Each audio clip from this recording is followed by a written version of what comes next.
नमस्कार, मी तुमचा भाऊ श्रावण काकडे. तर आपला होता एक्झाम 9 वाजता. तर बॅग वगैरे उचलली, गाडी वगैरे चालू केली. तर गाडीमध्ये होते कमी पेट्रोल. तर पेट्रोल पंपावर गेलो, तिथून पेट्रोल वगैरे भरलं. आता जायचं आहे एक्झामसाठी, म्हणजे आपल्या कॉलेजला. तर कॉलेजला पोहोचलो. लक्ष्मण रेखा ओलांडून कॉलेजच्या आत आपण शंकरला भेटलो, कारण की शंकरकडे होतं आपलं हॉल तिकीट. तर ह्या शंकरला भेटलो. तर तिथून आपलं हे आहे कॉलेज. तर आता चहा वगैरे प्यायचा होता, तर चहा वगैरे पिला. एकदम पद्धतशीर असा चहा वगैरे आणून पाणी प्यायला गेलो.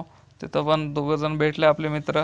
तर त्याच्यानंतर बाकीचे NSS वाले परत मित्र सगळे भेटले. तर एक्झाम वगैरे दिला. त्याच्यानंतर आता जायचं होतं सौरवला आपल्याला सोडलं शिंदखेड घरी, राजाला, म्हणजे कारण आपल्या की घरी. विनेन मी आलो तर धाडला. कारण की विण्याला जायचं होतं बुलढाण्याला आणि मला जायचं होतं शिंदखेडला. तर धाडला काय गाडी नाही भेटली, तर मग काय फोर व्हीलरला हात देत वगैरे फोर व्हीलर लागली एक. तर फोर व्हीलरमध्ये गेलो डायरेक्ट माहोऱ्याला. थोडं वेट वगैरे करून गाडी वगैरे एक लागली. तर तिथून गेलो